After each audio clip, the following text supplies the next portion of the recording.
SGI is alerting customers about a recent rebate text scam. But SGI doesn't generally text with people. In fact, I think the only circumstance we text with somebody is to confirm a road test appointment. Many Saskatchewan residents have received texts urging them to click a link to apply for a rebate. SGI says if you've received this text, do not click the link. Apparently, clicking on this link, which some people did, unfortunately, it took you to this sketchy landing page with a number of logos from banks. And apparently, what these scammers were trying to do was to get people's banking information. SGI is issuing $100 rebates to all customers this spring, but there's no need to apply. A check will be mailed to the address SGI has on file. In this week's Beyond the Classroom, we take a look at a group of high school students from both school divisions who are joining forces for a Pecha Kucha night. Pecha Kucha is a storytelling exercise and public speaking event that challenges speakers to share a presentation that consists of 20 slides with 20 seconds of commentary each, an exercise that can have many benefits for students. Our kids come out of Pecha Kucha with gained confidence. We can take a student who is shy, we can take a student who already has confidence to get on a stage in front of 400 people at the Vic Juba. And through the process of collaborating with a team of other students, getting feedback, and just learning how to speak in public, there's a lot more parameters physically and also in how you layer a speech and how you create engagement for the audience. The students went through an application process in order to be selected to the group, and one student encourages others to take on the challenge. I'm really excited, but I'm also really super nervous because public speaking isn't really my thing, so I feel like I'm gonna get a lot of benefit out of this. I would say if you're interested in it or if you're having mixed feelings about it, just go for it. Because I had mixed feelings and now I feel like this is gonna be one of the best experiences of my life, and so just do it. All of the presentations will feature personal aspects as they will be telling their own stories and life experiences. Over the past few weeks, they have been preparing and getting feedback on their speech. We're in the process of going through our practices. So we are working weekly. We have weekly meetings, and then by May 17th, these kids will be ready to get on stage, and they just wow us. It's just an emotional, amazing, inspiring night. Tickets for the event are available at the Vic Juba Theatre.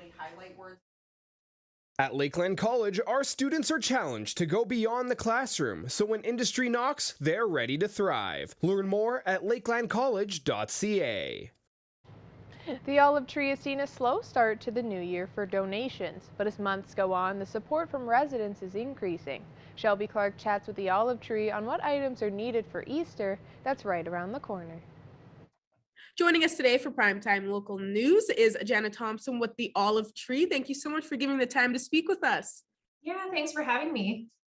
Of course, no problem. I really wanted to be able to speak with you and be able to touch base, especially for this new year for the Olive Tree. How has support been since this new year? How has it been since, from January to where we are now? January, things always kind of slow down on the donation side, which we totally understand. We're just coming out of the holiday season. Things are starting to amp back up a little bit right now. We have had a lot of hamper requests and referrals come in this new year, just due to the current circumstances and cost of living and all of those things. We're seeing a lot of new requests, and obviously we're trying to keep up with the demand that we already have. And alongside support with the new year, has there been some changes that have been made at the Olive Tree that people may not know about right now, or what has changed with restrictions also kind of switching up here? Yeah, we're actually very excited. We opened up all of our programming back into in-person. So our free community meals, they are all sit-down meals now, and as well as our seniors luncheon. So it's really nice to have that connection piece back. We really miss that. Our outreach workers get to spend a lot more time with different guests and clients that come into our building and attend our programming. And we can meet needs in different ways in that sense. So we can do referrals, we can do just more in-depth kind of outreach work with them. And now with the new month of April starting off here, what is all needed for the Olive Tree? There's some specific items for donations needed right now, especially with Easter coming up. Yeah, so some of the main ones that we need for April are jam, peanut butter cereal, juice boxes, and oatmeal, like the oatmeal packs. Those are kind of our top 5 this month that we're really quite low on. We're generally always low on cereal. That's a big one. And then some other items if people are kind of wondering, we need craft dinner, crackers, granola bar. pancake mix, all of those things. So it's really nice that we can throw that out there, and our community really responds really well to that. Perfect. And lastly, I wanted to ask if there's some future plans or events coming up for the Olive Tree that you wanted to let us know about, just in case, and kind of give a little preview of what's to come up here. But we're just very excited that all of our programming is back in person. We can have that other aspect to it. We're hoping to start doing some more community events. I'll throw it out there that we're hoping to do our construction event this year. So stay tuned for that. That's a very exciting thing. It has had to have been canceled the past couple of years. So we're excited to launch that within the next month and get that up and going. And then we just have a couple of fun community events coming up in the summer as well that we're hoping to do. We do have some other exciting news coming that I can't really give a whole lot of details in, but we can touch base in another month or so again, and we'll have some more exciting news for you guys. Perfect. Well, once again, thank you so much for joining us today, Jana. It was always good speaking with you, and hopefully this helps get the word out and get those donations. Yes, thanks so much again for having me. The Cold Lake Transit System is receiving a grant from Alberta Relief to help run transit in the city. The grant is to help with operation challenges it may have faced during the pandemic. Our Nicole Gruber spoke with Cold Lake's mayor for more. Today for Primetime Local News, I'm joined with the mayor of Cold Lake, Craig Copeland, to talk about their city transit system and a grant that they just received from Alberta Relief. So thank you so much, Craig, for joining us here today. Anytime. Yeah. So Alberta Relief has provided a grant for your transit system to help with any COVID-19 pandemic related stresses that the transit system may have seen. So how much was Alberta Relief providing for you guys? Yeah, it looks like it's going to be just around $123,000, which is fantastic. Really appreciate the province providing this kind of relief for the transit operators in Alberta. For us, our transit's kind of unique. It's one of the few free transits in Canada, and we've been operating a free transit for many years here now. So, this money will go towards all the money that we've spent towards COVID. We had to do a lot of cleaning and etc. during the operation. So this money will go. We'll have no problem putting that money toward all of those expenses. And have you seen any struggles with your transit system relating to the pandemic over the past few years? Well, I think the only real issue was, making sure that people were wearing their masks, because of course it was regulated, right? And so some people didn't want to wear their mask, and for the drivers, they had to do the enforcement. So there, at times there was a bit of an issue, but everybody cooperated. We tried to social distance on the bus as much as we can. You sort of had X's on seats where you couldn't utilize. But all in all, everybody did a great job, and we provided masks if you didn't have a mask, but you had to follow the procedures or you wouldn't get on the bus. And what will this funding be going towards specifically? Yeah, so you have to sort of identify all the expenses that you did spend. So the hand sanitizers, the masks, we had to do a lot of janitorial service on the bus, the cleaning. So that took a lot of money and effort, and we also modified our bus shelter somewhat during COVID. So expenses on that add up, and we didn't see a tremendous drop in our ridership. People utilize the transit just as much as because it's the only way to get around, right? And so but we'll have no problem finding expenses for the funding. So it's going to be a big helping hand, and we appreciate the province doing that. So how do you feel that this will help the community and those who use the transit system? Yeah, transit, we operate, it's about almost $1 million a year out of our city budget. We've been doing that. It's sort of to help people get around the city. If you want to get around very fast, we encourage you to take a taxi. But it's a pretty simple route, north and south. Our city is spread out so much, but a lot of the high school kids use the transit to get to and from school, to go to jobs later in the afternoon, and then we run a Saturday. Our bus route is very popular with the young people to get to some of the recreation facilities. We keep it free. We're trying to help the business community get workers who are scattered all around the city that may not have transportation, or maybe just have one vehicle, get to their job utilizing the transit system. And do you feel that this funding will help make it more efficient and comfortable for those who use it? I think what it'll do is the money will help us offset our costs. Like I said, it's about $1 million to operate a year. We bring in about $50,000 in revenue through advertising on the bus. So any helping hand just lowers the deficit and just makes it that much more affordable. Because council wants to keep it free. We see the benefit. It's built into our budget already. We're just a small transit player. I mean, very tough for big cities to operate a free transit, but it's just going to help for sure. I mean, going down the road when you set the budget for next year by having a helping hand by the province, everything's going to help. Every nickel helps. And is there anything else that you would like to mention? Transit has been blessed in Cold Lake by getting a lot of federal and provincial grants to purchase buses. And so, we're pretty proud. The staff do a great job. The contractor that drives for us does a great job. And, we have beautiful buses and a great design on the coloration on the buses. And the community has really stepped forward in utilizing the bus. So it's been a real win-win for business community and all the residents of Cold Lake.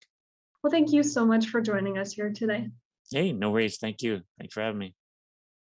And now for a first look at your Wednesday weather, we go to Shelby Clark.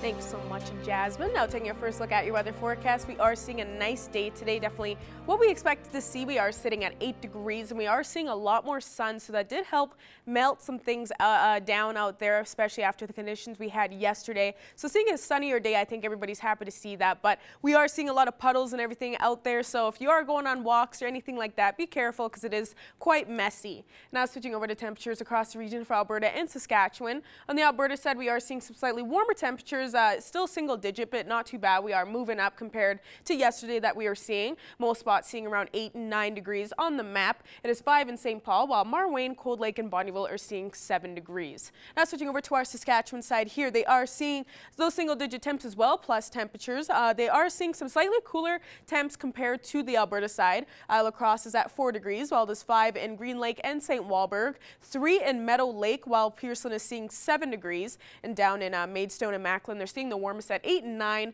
and North Battleford is just hitting 6. And for North Battleford overnight, they will be going down to low of -5, so we will be reaching those minus points again for our evening lows for tonight. So we will be cooling down quite a bit, but then tomorrow they will be seeing 7 degrees, so they will warm up for their Thursday with a mix of some sun and cloud. For Cold Lake, they'll be cooling down to -7, so they will be cooling down quite a bit compared to what they have been seeing the night before. Then tomorrow, they will be seeing a beautiful day with a little bit more sun peeking behind those clouds at 9 degrees. And for us in the border city, we'll be cooling down to -5, so not too bad. We are still seeing those single-digit evening lows, so it's not too bad even though we are in the minuses. Then tomorrow, we will be seeing that double digit at 11 degrees, so get ready for a beautiful day tomorrow because we will be seeing another sunnier day. And now looking at your 3-day forecast for here in the border city, we will be seeing a beautiful day tomorrow, as I was saying. Then Friday, we'll even be seeing better at 18 degrees. So we almost even are reaching that 20 degree point starting off our weekend with a mix of some sun and cloud. Then Saturday, we will continue that warm track at 10 degrees with a little bit more sun. That's the first look at your weather forecast. Well, more news coming up after the break.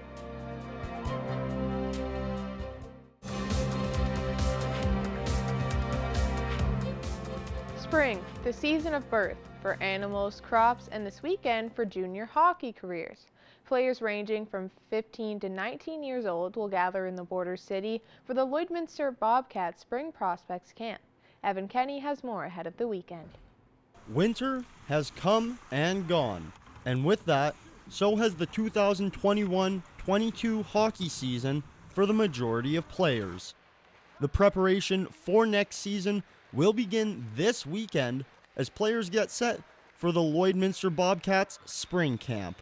And just even to compete throughout the weekend, is going to be high, and we're excited for it, and we encourage people to come down and see the future of the Bobcats. This is just the second spring camp in Dubé's time as head coach and general manager, having the pandemic shut down the past two. Our scouting staff has done a great job of identifying all the leagues, whether it be 18 AAA, AA, 16 AAA, AA. So we're excited for the weekend, and I think there's some guys here that are going to pop off the charts that we're looking forward to. While a few players have already been identified and signed by the Bobcats, this is an opportunity for the bulk of players to make a name for themselves. We've signed players out of this camp, and our expectation after this week is to do that. And Andon Coles is a prime example. He came in, he was a bubble player for us, and then proved it throughout the weekend camp. And we signed him out of that and brought him back, and he had a heck of a 17-year-old year this year. I think you want to bring it every time, and the demand of junior hockey every day, whether it's practice or games, is very high, and we want to see our players be able to do that throughout the weekend and challenge each other and get the most out of each other, and be a team guy and do the right things off the ice too as well.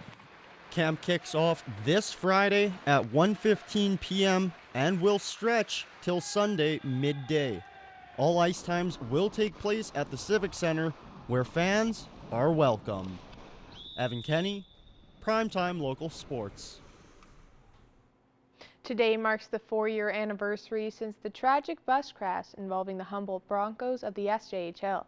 People worldwide are remembering the 16 players, coaches, and staff who were lost and the 13 that were injured. A video tribute and drop-in gathering will take place in Humboldt. A large permanent memorial to honor the victims is planned to be erected at the site of the crash just north of Tisdale, Saskatchewan in the coming years. And now for another look at this evening's forecast, we go to Shelby Clark.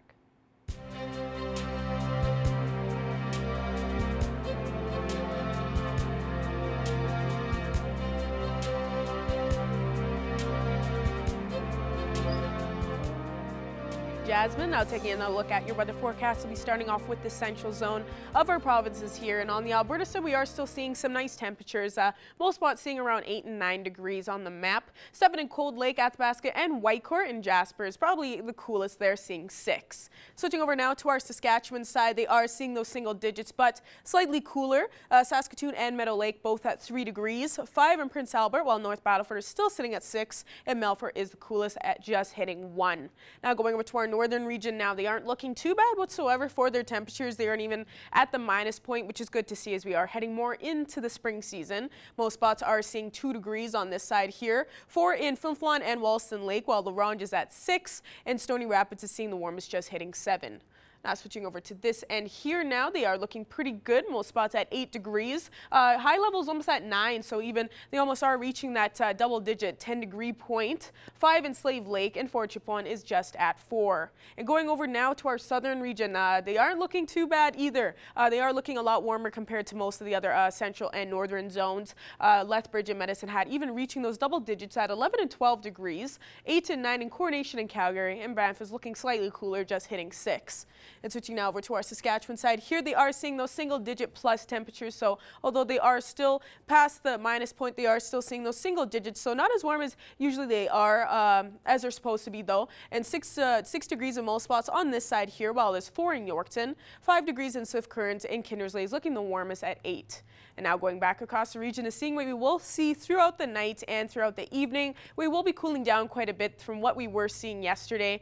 Even though we will be seeing those single digits, we are seeing minus evening lows. So hopefully we will warm up, of course, later on in the week, and we definitely will. Isle La Crosse will be seeing a low of minus 2, while Unity and Wainwright will be seeing a low of minus 5. Provost will be seeing a low of minus 4, and Murnum will be seeing a low of minus 6, and the rest will be seeing evening low of minus 7 degrees. So we will be going back to those minus points, but we won't be seeing a high chance of some flurries in most spots across the region, which is good to see. We won't be expecting some showers either, so I think we'll still be seeing a nice night tonight.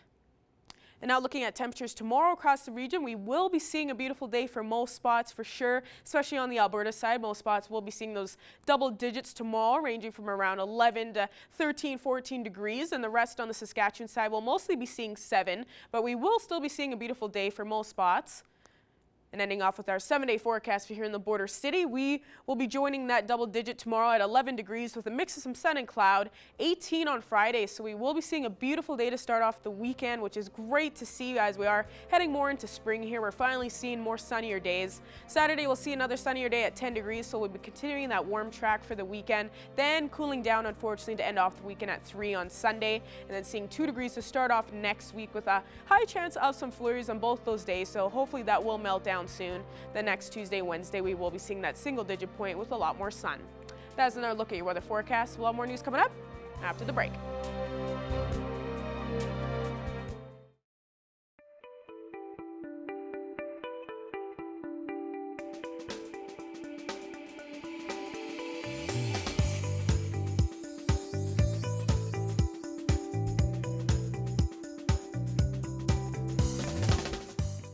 Stephanie Dobson is here with us again this week. Stephanie is a lawyer and mediator with Hankin Divorce Law and Mediation here in Lloydminster.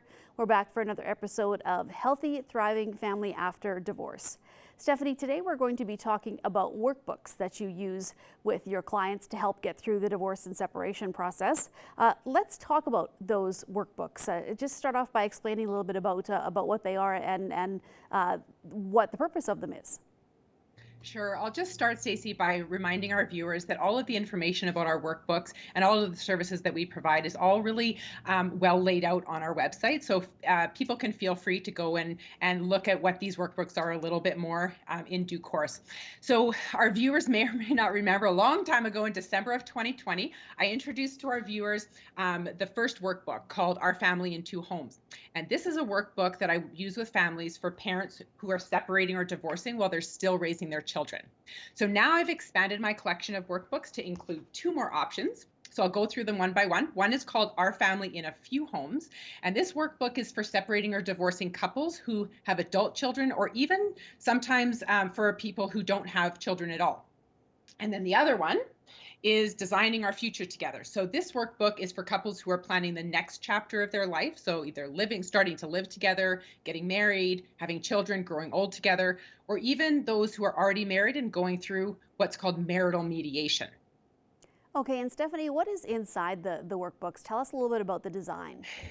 Sure. So I break down the components of this workbook into three categories. So the first part is about building a strong foundation for the future, either together or with these new workbooks or separate. So it's about working on things like trust, communication, even reflecting on conflict styles and values. So these help parties to reflect on themselves and on the other party to help them move forward, being in each other's lives in whatever capacity that may be, but at least in a healthy way. So the second is there's a number of questions that are posed in the workbook. So that will allow clients to prepare for their discussions with me, either as a mediator or as a lawyer. So the questions in the workbook will allow you to have time to process the issues ahead of the meetings. So the more work that you put into the workbook, the less time you'll need with me, which is of course a direct cost and time savings. That third component is for separating and divorcing families. There's the legal framework for each topic that will need to be covered in the negotiation. So of course, the law is complex. We can't get everything in these workbooks, but I describe the workbook as the Law 101. So once you have that framework, then during our meetings, we can go into what I call the 201 of the law. So instead of square one, we're again trying to cut time and cost for families. So how do these workbooks help the families that make use of them? So these workbooks are designed to help families to dig deeper. So it's to do that transformational work that's necessary to become that healthy, thriving family, either after separation or divorce, or after moving in together. So it creates that environment for couples or former couples to transition into this new era of their life with that strong foundation for the future. So often, whether it's separating or building a life together, it becomes very quickly about protecting oneself, getting your guard up, escalating the conflict. So to start by using the workbook and by working through some of those questions and information contained inside the workbook, people will start on the right foot, consciously setting out to make the best decisions possible about the future. So Stephanie, what does it mean to be a family practitioner who brings these extra resources to clients and give them a little bit over and above what they might get somewhere else? At the end of the day, it's about my passion and my passion for helping families in a healthy way to transition in either whatever way their future is going, either a separation or designing their future together. So these workbooks are my way of working to achieve that. I have, most of our viewers will know by now, I have an exclusively out-of-court practice, and there's a reason for that. First, I want to help people to stay in the driver's seat through their journey, to make their own decisions and not have decisions made by a judge. But there's another reason. I also want to help families to build that strong foundation that they need to succeed. And that doesn't often happen in court. To me, these workbooks are so necessary to create that path forward. So I'll describe it in this way. There's finding resolution, and then there's finding resolutions set on a strong foundation, which I call the leveling up by families. Okay, Stephanie. Well, this is again a great resource, and I know we've spoken about this before. But if they are looking for more information, even just what the workbooks are about before they get into them, what's the best way to get that? Sure, they can check out our website. There's lots of information on there to start. If you'd like to give our office a call, of course, you can do that. We can give you more information, or you can also book in for a 5-minute free call with me to discuss whether the workbook is right for you. And our phone number, 780-875-2234. And of course, our website, henkadivorce.ca. All right, Stephanie. Well, thank you so much for joining us, and we'll chat with you again next week. Thanks, Stacey.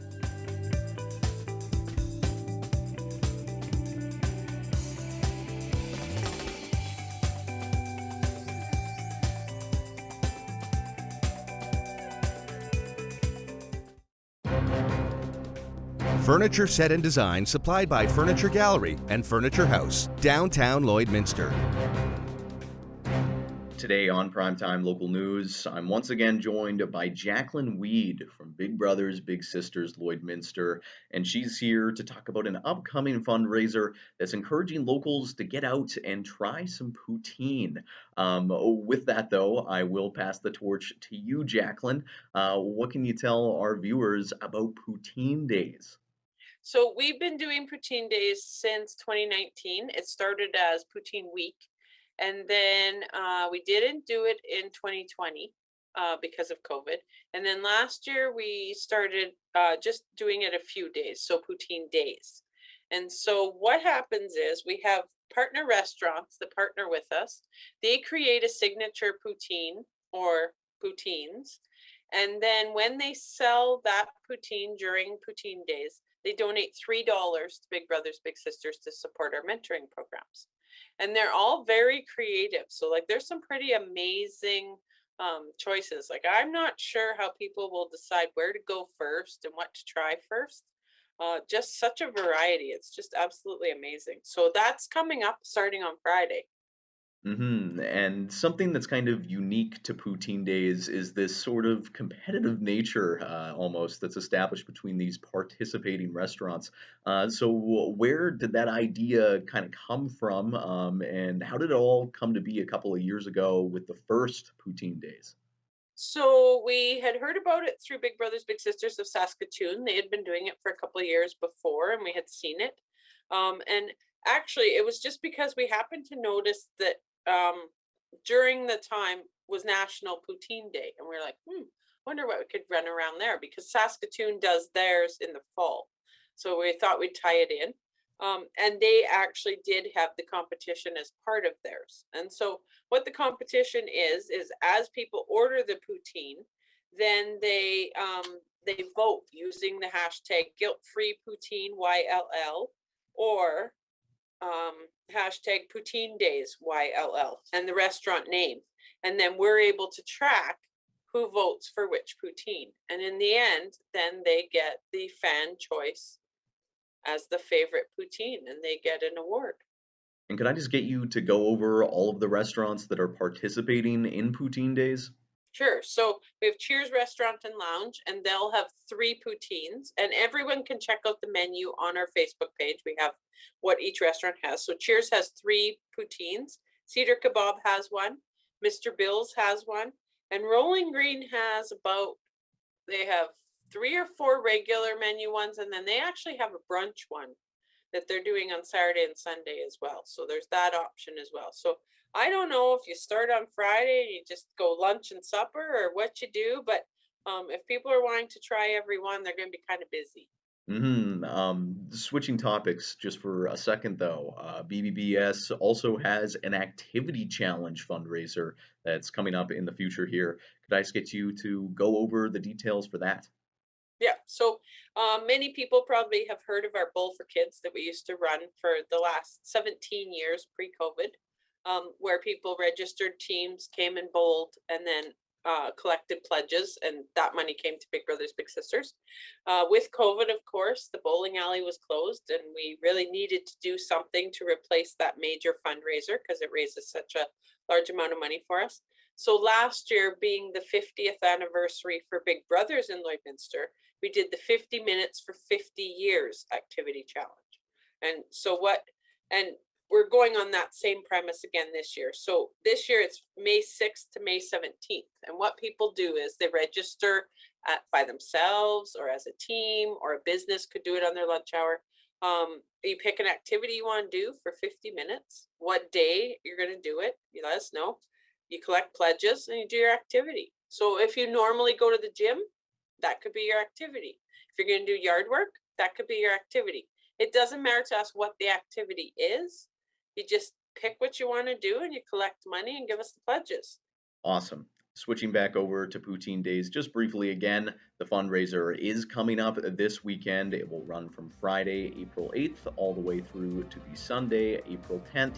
Thank you very much for your time, Jacqueline. Thank you.